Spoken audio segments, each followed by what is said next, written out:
বন্ধুরা জানিয়ে দেবো এই মুহূর্তের আবহাওয়ার কিছু গুরুত্বপূর্ণ খবর। বৃষ্টি হওয়ার সম্ভাবনা বেশ কয়েকটা জায়গাতে রয়েছে, সেরকমই কিন্তু দেখা যাচ্ছে। এবং সামান্য কয়েকটা ছোটোখাটো নিম্নচাপ এবং যেগুলো দিয়ে দমকা বাতাস তৈরি হবে সেরকম সম্ভাবনাও কিন্তু রয়েছে। তাই সব দিকে নজর রাখবো, ভিডিওটা সম্পূর্ণরূপে দেখতে থাকুন। আর আপনি কোন এলাকা থেকে দেখছেন ভিডিওটি সেটি অতি অবশ্যই কমেন্ট করে জানিয়ে দিন, আর ভিডিওতে একটি লাইক অবশ্যই দিয়ে দিন। তো বন্ধুরা, আমরা যদি একটু দেখে নিই যে ঠিক এই মুহূর্তে কোন জায়গায় কি সম্ভাবনা রয়েছে, তাতে করে দেখা যাচ্ছে ত্রিপুরাতে কিন্তু বৃষ্টি হওয়ার সম্ভাবনা রয়েছে, বা ত্রিপুরাতে বৃষ্টি চলছে অলরেডি সকাল 10টার দিক করে, সেরকমই কিন্তু দেখা যাচ্ছে। তবে তার আগে আমরা একটু আকাশে মেঘের অবস্থাটা একটু দেখে নিই, তাতে করে আরও পরিষ্কার হয়ে যাবে যে কি রয়েছে। আমরা দেখতে পাচ্ছি যেটা ত্রিপুরার আকাশে এই মুহূর্তে একটু মেঘ কম রয়েছে, কিন্তু এখানে বৃষ্টি দেখাচ্ছে। তো বৃষ্টিপাতটা এখন যদি নাও হয়, বৃষ্টি একটু পরে হওয়ার সম্ভাবনা রয়েছে, সেরকমই কিন্তু মনে করা হচ্ছে। তো আমরা একটু দেখে নেবো যে দেখুন, আমরা যে ত্রিপুরাতে বৃষ্টিপাতের সম্ভাবনা দেখতে পাচ্ছি, ত্রিপুরা, কুমিল্লা এবং চট্টগ্রামের উত্তরভাগে ফেনীর দিকে বৃষ্টিপাতের সম্ভাবনা দেখতে পাওয়া যাচ্ছে।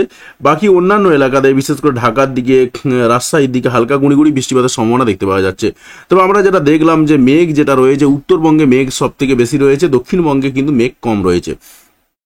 ত্রিপুরার দিকে একটু মেঘ কম রয়েছে, তাই এই বৃষ্টিপাত যেটা দেখাচ্ছে এটা একটু পরে শুরু হবে সেরকমই কিন্তু মনে হচ্ছে।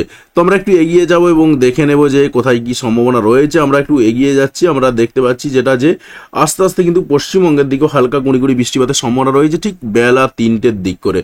বেলা 3টের দিক করে যদি দেখি 0.1, 0.2 মিলিমিটার, অর্থাৎ এক অত্যন্ত হালকা বৃষ্টিপাত হওয়ার সম্ভাবনা রয়েছে। তাও সব জায়গায়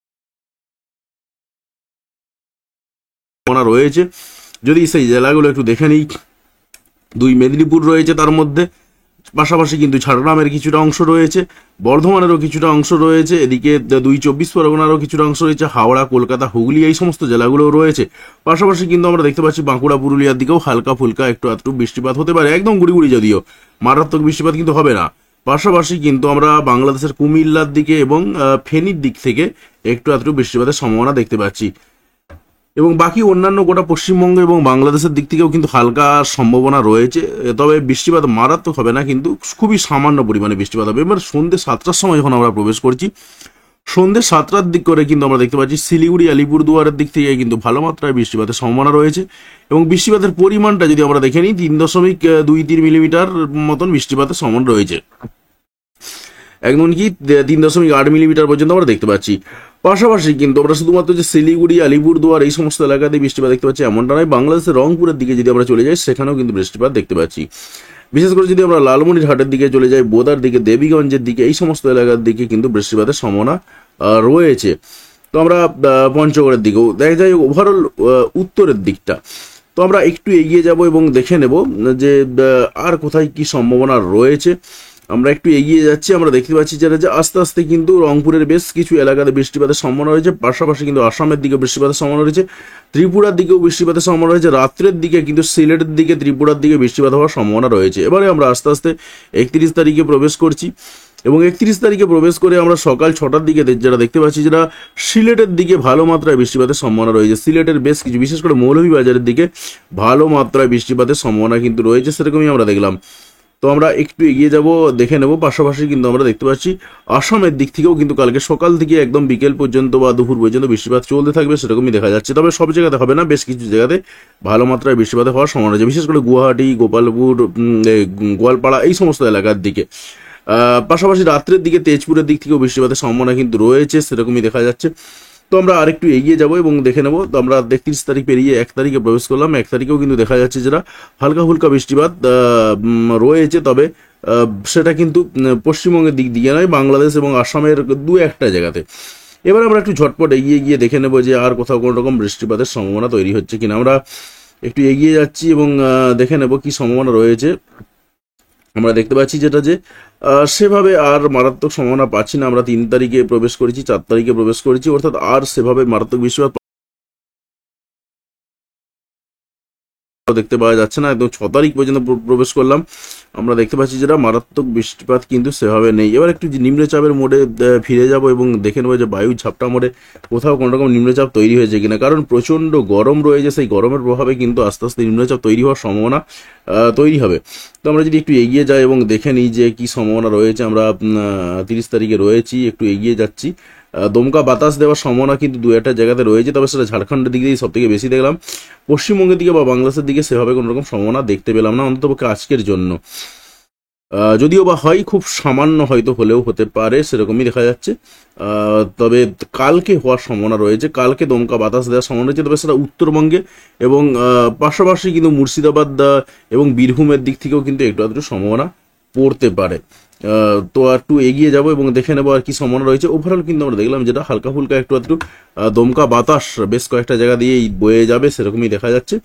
বঙ্গোপসাগরও হালকা ফুলকা নিম্নচাপ রয়েছে, সেরকমই কিন্তু দেখা যাচ্ছে। এবার আমরা আরেকটু স্পিডে এগিয়ে যাচ্ছি এবং দেখে নেবো যে কোথাও কোনো রকম বড় নিম্নচাপ তৈরি হচ্ছে কিনা, কারণ যে পরিমাণে রোদের তাপ বাড়ছে তাতে করে কিন্তু আস্তে আস্তে নিম্নচাপ তৈরি হতে পারে। তো আমরা বেশ কিছুটা এগিয়ে গেলাম, আমরা দেখলাম যেটা যে হালকা ফুলকা একটু সম্ভাবনা সবসময়ের জন্যই রয়েছে, কিন্তু মারাত্মক বড় একটা নিম্নচাপ সেটা আসার সম্ভাবনা নেই। এবং 8 তারিখেও আমরা যদি দেখি, 8 তারিখেও দেখতে পাচ্ছি বিভিন্ন জায়গা থেকে একটা দমকা বাতাস দেবে, সেরকমই কিন্তু দেখা যাচ্ছে। তো মারাত্মক কিছু সম্ভাবনা এই মুহূর্তে দেখতে পাওয়া যাচ্ছে না। আমরা একটু আলিপুর আবহাওয়া দপ্তরের রিপোর্টে ফিরে যাব, তারপর আবার ফিরে আসবো। 30/3/2024 মর্নিং আজকে সকালের রিপোর্ট। উত্তরবঙ্গে বৃষ্টি এবং তার সঙ্গে বাজ পড়ার সম্ভাবনার কথা বলা হয়েছে দু একটা জায়গাতে, দার্জিলিং, কালিম্পং, জলপাইগুড়ি এই সমস্ত জেলাগুলোতে, বাকিগুলো শুষ্ক শুকনো থাকবে। পাশাপাশি কালকের জন্য যদি দেখি আমরা 31 তারিখে, সেখানেও বলা হচ্ছে দার্জিলিং, জলপাইগুড়ি, দার্জিলিং, কালিম্পং, আলিপুরদুয়ার, কোচবিহার, এই সমস্ত জলপাইগুড়িও রয়েছে অবশ্যই, এই সমস্ত জেলাগুলোতে কিন্তু বৃষ্টি এবং তার সঙ্গে বাজের সম্ভাবনা রয়েছে। এবং তারপরের দিনও একই রকম অবস্থা। তো আমরা সিকিমেও দেখতে পাচ্ছি বৃষ্টি এবং তার সঙ্গে বাজ পড়ার সম্ভাবনা রয়েছে। গাঙ্গেয় পশ্চিমবঙ্গে যদি আমরা দেখে নিই, গাঙ্গেয় পশ্চিমবঙ্গে বৃষ্টির সঙ্গে বাজের সম্ভাবনা রয়েছে দু একটা জায়গাতে, বীরভূম, পশ্চিম বর্ধমান এবং পুরুলিয়া, বাঁকুড়া, এই সমস্ত জেলাগুলোতে। ঝাড়গ্রামও রয়েছে, পূর্ব এবং পশ্চিম মেদিনীপুর রয়েছে, প্রায় অনেকগুলো জেলায় বলে দিয়েছে। বৃষ্টি এবং বাজের সম্ভাবনা কোথায় দেখলাম, যেটা আমরা দেখলাম যে হালকা গুঁড়ি গুঁড়ি বৃষ্টিপাতের সম্ভাবনা রয়েছে, সেটাই। পাশাপাশি কালকেও বৃষ্টি এবং তার সঙ্গে বাজের সম্ভাবনা রয়েছে। সতর্কতার দিকে চলে যাবো, কোথায় কি সতর্কতা রয়েছে। আমরা সতর্কতা যেটা পাচ্ছি আজকের জন্য সতর্কতা রয়েছে উত্তরবঙ্গে 30 থেকে 40 কিলোমিটার বেগে দমকা বাতাস দেবে বেশ কয়েকটা জেলাতে, যে জেলাগুলো অলরেডি বলা হয়েছে, দার্জিলিং, কালিম্পং, জলপাইগুড়ি, এই সমস্ত জেলাগুলোতে। আর সিকিমেও কিন্তু দমকা বাতাস দেওয়ার সম্ভাবনা রয়েছে। গাঙ্গেয় পশ্চিমবঙ্গে যদি আমরা দেখে নিই, গাঙ্গেয় পশ্চিমবঙ্গেও কিন্তু দমকা বাতাস দেওয়ার সম্ভাবনা রয়েছে, যে সমস্ত জেলাগুলো অলরেডি বলে গেছি সেই জেলাগুলোতেই। এবার আমরা একটু ফিরে যাচ্ছি এবং তাপমাত্রার দিকটা ফোকাস করবো, যে গরমের দিকটা, যে মারাত্মক পরিমাণে কিন্তু গরম পড়েছে, সেই গরমের প্রভাবটা কি আস্তে আস্তে বাড়বে না কি থাকবে, সেদিকটা যদি একটু লক্ষ্য করি আমরা। দেখুন, আমরা ঠিক আজকে দাঁড়িয়ে যদি আমরা ঠিক দুটোর দিক করে টেম্পারেচারটা একটু দেখে নিই, দুটোর দিকে টেম্পারেচার কি রয়েছে। দেখুন, আমরা কিন্তু দেখতে পাচ্ছি পশ্চিমবঙ্গে, দক্ষিণবঙ্গের দিকে একেবারে 34 ডিগ্রি 35 ডিগ্রি সেন্টিগ্রেড তাপমাত্রা রয়েছে। আমরা যদি বাঁকুড়া, পুরুলিয়ার সাইডে চলে যাই, সেখানে কোথাও কোথাও 36 ডিগ্রি পর্যন্ত সেন্টিগ্রেড তাপমাত্রা পাচ্ছি। আমরা যদি মালদা এবং দিনাজপুরের দিকে চলে যাই, সেখানেও কিন্তু 32 ডিগ্রি 30 ডিগ্রি সেন্টিগ্রেড তাপমাত্রা রয়েছে। শিলিগুড়ির দিকে একটু স্বাভাবিকভাবে কম থাকে, আলিপুরদুয়ারের দিকে একটু স্বাভাবিকভাবে কম থাকে, 28 ডিগ্রি 29 ডিগ্রি রয়েছে। উত্তর বাংলাদেশের যদি উত্তর থেকে শুরু করি আমরা, সেখানে রংপুরের 30 ডিগ্রি 31 ডিগ্রি সেন্টিগ্রেড তাপমাত্রা পাচ্ছি, ময়মনসিংহে 30 ডিগ্রি 31 ডিগ্রি সেন্টিগ্রেড তাপমাত্রা রয়েছে, সিলেটের দিকে 29 ডিগ্রি সেন্টিগ্রেড তাপমাত্রা, ঢাকার দিকে যদি আমরা চলে আসি 32 ডিগ্রি সেন্টিগ্রেড তাপমাত্রা, কুমিল্লা এবং বরিশালের দিকে যদি চলে আসে, সেখানে 35 ডিগ্রি সেন্টিগ্রেড তাপমাত্রা। এছাড়াও কিন্তু কুমিল্লার দিকে এবং যদি চলে আসি, সেখানে 30 ডিগ্রি সেন্টিগ্রেড তাপমাত্রা পাচ্ছি। এবং আমরা যদি চট্টগ্রামের দিকে চলে আসি, সেখানেও কিন্তু আমরা 32 ডিগ্রি সেন্টিগ্রেড তাপমাত্রা পাচ্ছি। এবং ত্রিপুরাতে যেহেতু একটু বৃষ্টি হচ্ছে, তাই স্বাভাবিকভাবে একটু কম রয়েছে, 28 ডিগ্রি সেন্টিগ্রেড তাপমাত্রা পাওয়া যাচ্ছে। ওভারঅল কিন্তু পশ্চিমবঙ্গে, দক্ষিণবঙ্গ এবং বাংলাদেশের দক্ষিণের দিকে যদি আমরা তাকাই, আমরা কিন্তু দেখতে পাচ্ছি মারাত্মক পরিমাণে কিন্তু গরম পড়তে শুরু হয়েছে, সেরকমই কিন্তু দেখা যাচ্ছে। আমরা যদি ঠিক একটু এগিয়ে যাই এবং 5 তারিখের দিকে টেম্পারেচার কি হতে পারে যদি দেখে নিই, এপ্রিল মাসের 5 তারিখে, তাতে করে কিন্তু আমরা আরও ভয়ঙ্কর দৃশ্য দেখছি। টেম্পারেচার যেভাবে বাড়ছে, তাপমাত্রা যেভাবে বাড়ছে, তাতে করে কিন্তু খুব কষ্টকর হয়ে যাবে। কারণ আমরা খড়গপুরের দিকে যদি দেখি, পশ্চিম মেদিনীপুর, পূর্ব মেদিনীপুর দিকে দেখি, আমরা কিন্তু এখনই দেখতে পাচ্ছি 40-41 ডিগ্রি সেন্টিগ্রেড তাপমাত্রা। দেখতে পাচ্ছেন আপনারা 41 ডিগ্রি সেন্টিগ্রেড তাপমাত্রা এই মার্চ মাস কাটিয়ে এপ্রিল মাসেই। সুতরাং বোঝাই যাচ্ছে যে কি পরিমাণে গরম পড়তে পারে। এই বছরও কিন্তু 45 ডিগ্রি 46 ডিগ্রি সেন্টিগ্রেড তাপমাত্রা ছুঁয়ে যাবে, সেরকমই কিন্তু দেখা যাচ্ছে যা অবস্থা।